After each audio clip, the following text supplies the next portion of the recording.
With growing tensions in the Middle East, there have been cries for help from South Africans trapped in that region amid the unsettling climate.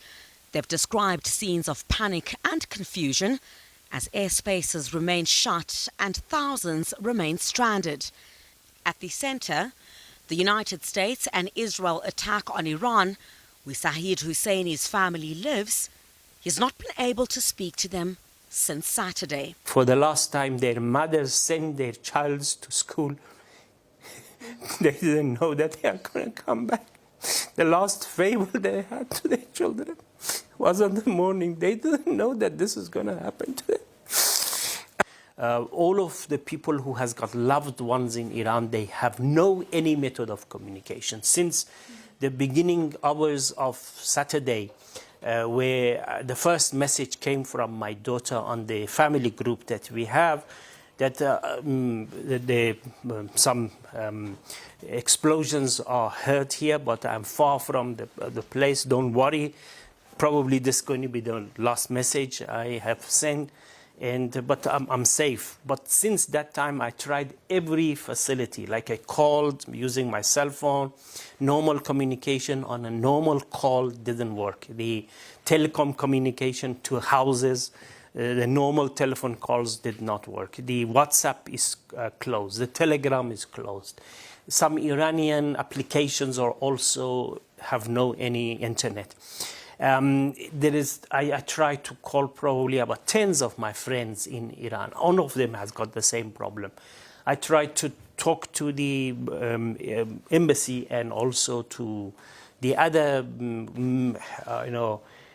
means of communication, which all of them has got no any facility to communicate with the loved ones. I've got my sister there. I've got my one brother in Tehran. I've got another brother in Mashhad, another sister in Mashhad, another sister in Qum, which most of these towns are under attack.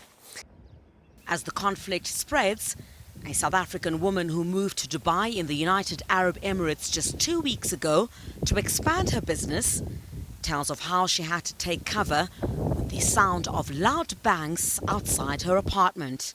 I was trying to stay as calm, although my anxiety was very peak.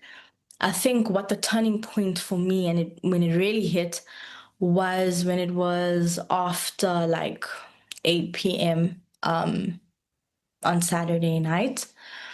And yes, we were hearing missiles throughout the day, but I went on my balcony and I was just like, looking around, kind of see if there's anything happening. And we heard a really, really loud thud. So I looked to try and see what's going on, if there's anything in the sky. Next thing, my phone is now buzzing and there's sirens from my phone telling me that I need to take cover as soon as possible. There's been possible threats, possible missiles, like take cover now. So at that time, you're going to think of a place that's safe, that's away from doors and away from glass. So I stay in a very small one-bedroom apartment with mostly glass. My bed is next to, obviously, a sliding door, which is glass. My couch is next to a sliding door, which is glass. The only place to me that I think was safe was in the corner of the kitchen. So basically where the fridge is and where the dishwasher is, so this corner here. So I braced myself. I braced myself in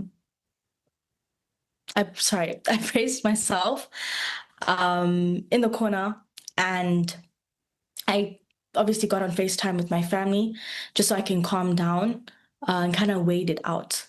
Several airspaces have been shut, including in Dubai, affecting flights and passengers in transit to other countries. South African comedian Dalen Oliver is one of those affected. He remains stuck in Dubai. He was due to connect to Australia over the weekend. Well, at the time, we didn't know what was happening because I've never seen a missile in real time, in real life. That's not my normal. I don't think it's anyone's normal, and it shouldn't be anybody's normal. So when it did happen, myself and my friend weren't sure what was going on. But then as soon as people started messaging, we checked the news, we checked local reports, checked on social media, and there were various missiles being intercepted.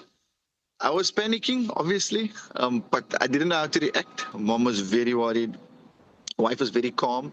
But luckily, I had my friend with me through the entire day. So he came with me to the airport.